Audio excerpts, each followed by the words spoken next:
Gimana caranya biar kita selalu tenang menghadapi masalah? Biar tenang ketika kita tahu nilai kita kayaknya anjlok. Biar tenang pas kita tahu judul kita ditolak. Lamaran juga sama, di hari yang sama lah gitu. Pagi judul ditolak, malam lamaran ditolak. Selama Allah nggak nolak kita kan masih aman nih. Karena apa yang di sisi Allah lebih baik. Gimana caranya kita biar nggak panikan ketika ada masalah? Walaupun sedih, itu fitrah manusia sedih. Cuman ada yang sedihnya wajar, ada yang sedihnya sampai berlarut-larut atau putus asa. Bentuk keputusasaannya macam-macam. Ada yang putus asa dengan bunuh diri, loncat dari jembatan, ternyata nggak meninggal, gagal bunuh diri gitu kan. Ada yang putus asanya dengan cara ngelakuin perbuatan dosa, kayak mencuri atau udahlah saya mah nggak mau peduli lagi dengan hal haram, yang penting saya ambil aja semua proyek gitu. Nah, ini putus asa. Ada yang putus asa dengan nggak mau lagi bertaubat. Dia ngerasa aduh kayaknya saya nggak pernah nasuhan nih taubatnya, taubat ulangi lagi, taubat ulangi lagi.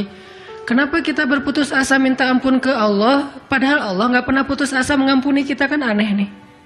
Allah tuh nggak pernah putus asa ngampuni kita, nggak pernah bosan menerima taubat kita. Allah nggak pernah bilang lo datang ntar pasti besok buat lagi, enggak.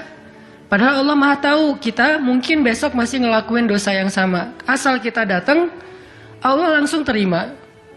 Seolah-olah Allah tuh kayak husnuzon banget sama kita, walaupun pastinya Allah tahu tentang apa yang akan kita lakukan di masa yang akan datang. Ini artinya kenapa seseorang jadi putus asa, jadi berhenti untuk mencoba, jadi tidak lagi berharap apa-apa, jadi pesimis, jadi tidak survive dalam masalah, jadi penuh khawatir menghadapi hidup. Ada masalah dikit kayaknya udah kiamat dunia, padahal kuota habis doang nih. Langsung, aduh kuota habis jam 11 malam. Biasanya kan jam 11 itu jam chatting tuh sampai jam 1. Atau jam 11 malam kuota habis, padahal tadinya pengen ngebangunin dia. Iya dia gitu kan. Jam 2. Gampang, pakai aja kuota doa. Ya Allah bangunkanlah dia, tiba-tiba dia tetap bangun. Dia bangunin kita akhirnya. Ini bisa aja terjadi. Yang jelas, gimana sih cara biar kita keep happy, tetap bahagia, walaupun gak bisa jalan-jalan jauh. Tadinya pengen jalan sama teman-teman, ternyata duitnya gak cukup. Kita lihat teman-teman kerjanya traveling aja. Ke Lombok, ke Batu Karas, kerjaannya keliling aja. Dan kita, aduh pengen juga ngeliat pantai misalnya, ke gunung, touring sama teman-teman. Ternyata, tapi saya gak punya motor, saya gak punya uang, saya gak punya waktu, dan seterusnya. Bisa nggak kita tetap bahagia seperti mereka, walaupun nggak ngerasain pengalaman-pengalaman asik seperti yang mereka rasain? Gimana caranya biar ketika kita sujud, itu sama nyamannya dengan ketika kita tidur di atas pangkuan istri? Belum ya? Nggak tahu sih rasanya. Pokoknya tuh keren banget loh. Salah satu yang bikin saya kalau nggak bisa tidur itu tipsnya adalah tidur di atas pangkuan istri, langsung tidur. Cuman masalahnya susah bangun. Nah ini nih, gimana caranya kalau kita sujud rasanya senyaman itu? Gimana caranya? Bukankah kita selama ini mungkin kita atau saya lah pas sujud pengen cepat bangun? Gimana caranya sujud nggak bangun-bangun? Pas kita sujud, aduh pengen lama gitu sujudnya teh, terutama kalau sholat sendiri. Kalau sholat jamaah memang nggak boleh. Kenapa? Karena hajat orang beda-beda. Nabi kalau sholat jamaah mah standar-standar aja. Tapi giliran sholat sendiri itu sampai orang kewalahan ngikutin Nabi. Dan itu bukan cuma Nabi, sahabat juga kayak gitu. Siti Aisyah, istri Nabi itu. Siti Aisyah itu pernah sholat duha kurang lebih 4 jam. Itu cuma baca 1 ayat doang loh. Famanallahu alaina wa waqana adzabas samum. Dia baca sendiri, agak keras karena dia di dalam rumah sendiri. Lewat seorang sahabat, lewatin rumah Aisyah mau ke pasar, mendengar Aisyah lagi sholat. Famanallahu alaina wa waqana adzabas samum. Nangis. Akhirnya sahabat ini pergi ke pasar. Dia belanja segala macam, balik lewat lagi rumah Aisyah. Setelah kurang lebih 2 jam, pas dia lewat lagi rumah Aisyah, dia masih mendengar Aisyah membaca kalimat Famannallahu alaina wa waqana adzabas samum. Nangis lagi. Jadi 1 rakaat dengan 1 ayat itu bisa 2 jam, 3 jam yang dilakukan oleh para sahabat. Kenapa kok betah banget? Sama kayak kita betah banget nonton film, betah banget dengerin musik kesukaan kita, diulang-ulang lagu yang sama kan ya. Mungkin 1 lagu itu durasinya sebutlah 2,5 menit, 2,5 menit. Tapi diulang-ulang bisa sampai setengah jam mendengar lagu yang sama. Bukan 1 album, 1 lagu. Kenapa kita betah? Nah, gimana caranya? Kita juga dapat kebetahan kayak gitu ketika dengerin bacaan Al-Quran. Ketika kita membaca Al-Quran sendiri. Ketika kita sholat. Sampai ada istri Nabi sholat sambil ngikat badannya di dinding. Jadi dia bikin tali ke dinding gitu. Terus dia ikat badannya. Sehingga kalau dia udah gak kuat lagi, dia bersandar dengan ikatan tali di badannya. Saking lamanya berdiri sholat. Coba bayangin, berarti kan semalaman tuh. Kalau udah gak kuat, dia berdiri itu sambil badannya keikat di tali. Dan Nabi melihat itu menangis karena melihat kesungguh-sungguhan para sahabat dan sahabiat dalam beribadah kepada Allah. Dan itu bukan paksaan siapapun. Nabi gak pernah maksa kayak gitu. Mereka sendiri berinisiatif. Jadi tutorialnya dibikin sendiri gitu. Duh, saya sholat kalau malam-malam kayak gini jadi agak gak kuat. Atau saya lagi sakit nih, lagi lemes nih, lagi kurang makan. Ya udah deh, agar tetap bisa berdiri, dia ikat tali, dia ikat ke badannya, terus berdirinya kayak orang-orang setengah sadar gitu. Nah, ini menunjukkan ada kenikmatan yang luar biasa yang mereka dapetin ketika mereka dekat dengan Allah Subhanahu wa taala. Gimana sih caranya biar kita bisa kayak gitu? Gimana caranya kita entertain kita itu adalah zikrullah. Boleh-boleh aja kita entertainnya nonton film, dengerin musik-musik yang positif. Entertain kita mungkin chatting, entertain kita mungkin update status, entertain kita mungkin kepoin mantan misalnya. Boleh-boleh aja selama masih wajar. Tapi bisa nggak entertain kita yang lain itu zikrullah? Dengan mengingat Allah kita jadi terhibur gitu. Dan itu entertain luar biasa pahalanya. Gimana caranya? Ini yang kita pengen belajar malam ini. Sehingga kita bisa tetap happy walaupun dalam keadaan tadi akhir bulan, dalam keadaan habis diputusin, dalam keadaan ditolak, dalam keadaan bingung, galau, segala macam termasuk habis pulsa. Tetap bisa happy. Pas telepon, pulsa Anda tidak mencukupi. Masya Allah, gitu. Senyum gitu ya. Bukan, mana nih apa panik. Biasa aja. Nah, ini kita perlu belajar. Saya juga merasa butuh mempelajari lagi gimana caranya biar bisa ngerasain itu. Dan nasihatnya bukan dari saya. Karena saya juga masih belajar, belum istiqomah amat nih. Tapi nasihatnya dari para ulama yang diambil dari ayat Al-Quran dan hadis-hadis Rasulullah SAW. Nah, sebelumnya coba kita perhatiin dulu kisah tentang ketenangan dengan mengingat Allah tuh kayak gimana. Salah satunya ada di surat At-Taubah yang terkenal. A'udzu billahi minasy syaithanir rajim.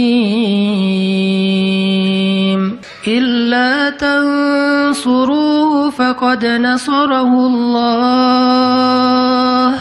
إذ أخرجه الذين كفروا ثاني اثنين إذ هما في الغار إذ يقول لصاحبه لا تحزن إن الله معنا فأنزل الله سكينته عليه وأيده بجنود لم تروها وجعل كلمة الذين كفروا السفلى وكلمة الله هي العليا والله عزيز حكيم. Kalau kalian tidak menolongnya, maka sungguh Allah akan menolongnya. Seperti ketika orang-orang kafir mengeluarkan dia dari kota Mekah pada saat dia menjadi salah satu di antara 2 orang yang berdiam di dalam gua, yaitu gua Thur. Ketika ia berkata kepada sahabatnya, yaitu Abu Bakar, dia di sini siapa? Rasulullah Shallallahu Alaihi Wasallam ketika dia berkata kepada sahabatnya, la tahzan, innallaha ma'ana. Janganlah kamu khawatir, bersedih, takut, itu sama. Sesungguhnya Allah bersama kita. Maka Allah Subhanahu Wa Taala menurunkan rasa ketenangan kepadanya dan menolongnya dengan tentara yang kalian tidak bisa melihat. Sehingga Allah menjadikan kalimat orang-orang kafir itu menjadi dikalahkan atau rendah, dan kalimat Allah adalah kalimat yang tinggi, dan Allah Maha Perkasa lagi Maha Bijaksana. Ini kan kata-kata yang paling populer ya, la tahzan innallaha ma'ana. Tips pertama kalau kita pengen bisa lebih tetap tenang, happy ketika kita dalam tekanan adalah kita tuh emang harus punya sahabat yang selalu mengingatkan kita kepada Allah Subhanahu wa taala.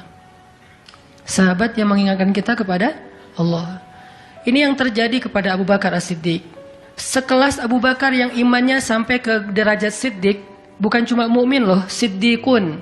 Kan ada mukmin, ada muttaqin, ada siddiqin. Ini udah derajatnya Siddiq. Arti Siddiq itu udah nggak ada lagi keraguan di hatinya.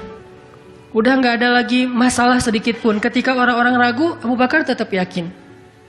Salah satu kasusnya pas Nabi pulang Isra Mi'raj. Nabi bilang bahwa saya baru pulang dari Palestina dan baru naik ke langit semalam. Diberitakan ini kepada orang-orang kafir Quraisy, tapi orang-orang kafir Quraisy nggak percaya. Lalu ketika para sahabat-sahabat lain mendengar, mereka kayak ragu-ragu gitu, benar nggak ya, benar nggak ya? Lalu ketika ditanya kepada Abu Bakar, ya Abu Bakar, lihat tuh teman kamu makin gila aja. Emangnya kenapa, kata Abu Bakar? Dia ngaku-ngaku baru pulang dari dari Palestina. Dia ngaku-ngaku baru pulang dari langit. Katanya Isra dan Mi'raj semalaman, dalam waktu 1 malam. Lalu Abu Bakar bertanya, siapa yang bicara kayak gitu? Dia atau kalian? Kata mereka, Muhammad yang ngomong kayak gitu langsung kepada kami. Kata Abu Bakar, kalau Muhammad yang ngomong kayak gitu, maka benar. Dia nggak mau tanya gimana caranya, berapa lama waktunya, kapan, siapa yang membawa dia. Nggak nanya apapun. Kalau Muhammad yang ngomong, maka itu benar. Ini artinya siddiq, nggak banyak tanya, percaya banget. Kalau ayatnya kayak gitu, udah cukup. Kalau hadisnya kayak gitu, udah cukup. Kalau kata ulama kayak gitu, saya ikut. Nggak ada kenapa kayak gini dan seterusnya, nggak. Ini menunjukkan Abu Bakar itu orang yang sangat luar biasa imannya. Tapi dia tetap manusia. Gimana pun imannya udah kuat, mantap, siddiq, ketika ada masalah, sifat dasar manusia itu keluar lagi, yaitu khauf, rasa khawatir, takut. Dan yang luar biasa, khawatir dan takutnya Abu Bakar itu bukan untuk keselamatan diri beliau. Abu Bakar itu khawatir terhadap keselamatan Rasulullah SAW. Jadi bukan keselamatan Abu Bakar. Kalau kita mungkin khawatir terhadap keselamatan diri sendiri nih. Kalau Abu Bakar derajatnya khawatir terhadap gimana ya Rasul, kalau mereka ngelihat ke bawah, ke kakinya, pasti kita akan ketahuan. Karena mereka sembunyi di sebuah lubang, nggak gua sih, kecil, lubang di bukit Jabal Sur. Dan orang-orang kafir Quraisy sudah datang ke lubang itu, berdiri tepat di pintu gua. Kalau mereka ngelihat ke bawah, udah ketahuan tuh, kelihatan Rasulullah sama Abu Bakar. Sehingga Abu Bakar berkata, ya Rasulullah, kalau mereka ngelihat kita sedikit aja ke bawah kaki mereka, mereka akan menemukan kita. Gimana ini ya Rasul? Saya khawatir terhadap keselamatanmu. Apa kata Nabi? Ya Abu Bakar, ma dhannuka bithnain, Allahu salisuhuma. Wahai Abu Bakar, kenapa kamu pikir kita cuma berdua?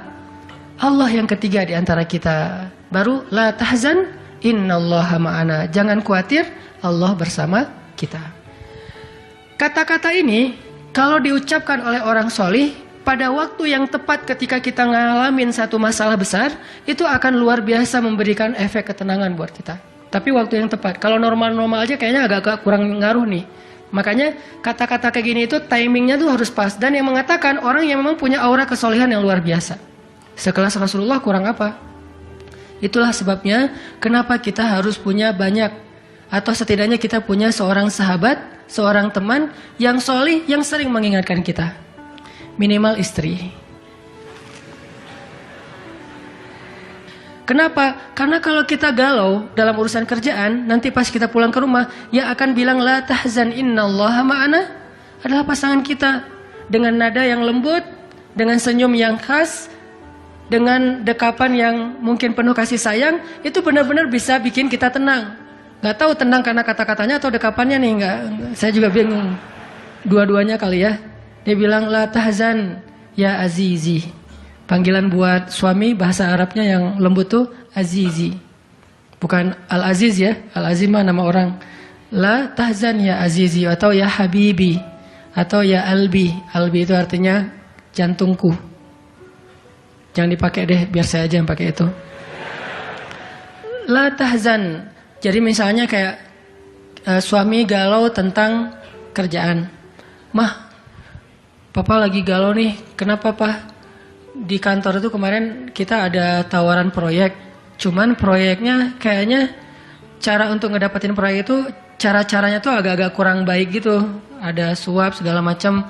Tapi itu proyeknya untung besar loh, Mah. Nah, kalau kita nggak suap, kita nggak akan dapat proyek itu. Ini gimana nih, Mah? Diambil nggak? Kan galau nih, udah istikharah belum mantap nih hatinya. Istrinya yang bilang, Papa, Allah yang kasih kita rezeki. Kalau Papa ninggalin sesuatu karena Allah, Allah akan ganti dengan yang lebih baik. Pasti dari booster ya, Mah.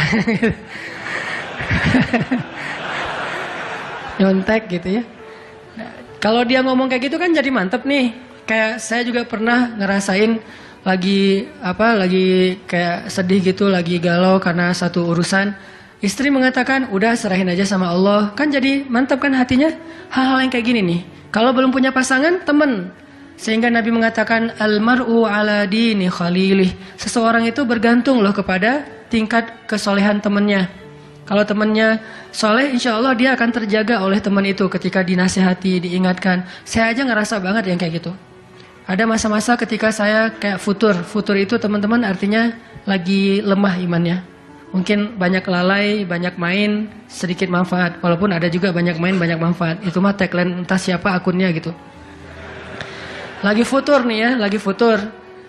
Lemah, ngerasa bangun tahajud kayak susah gitu. Ke masjid males, zikir gak khusyuk, tilawah Al-Quran gampang ngantuk. Jalan sama seorang teman saya yang dia bukan ustadz sama sekali. Bahkan dia ngakunya belajar ke saya. Nggak tahu benar apa enggak. Yang sejatinya mungkin saya belajar ke dia. Lagi jalan, setelin tilawah Al-Quran. Yang baca saya lagi tuh. CD tilawah Al-Quran saya. Saya kan nggak pernah mendengar CD sendiri. Pas diputerin itu siapa? Lah itu ustadz. Oh ya.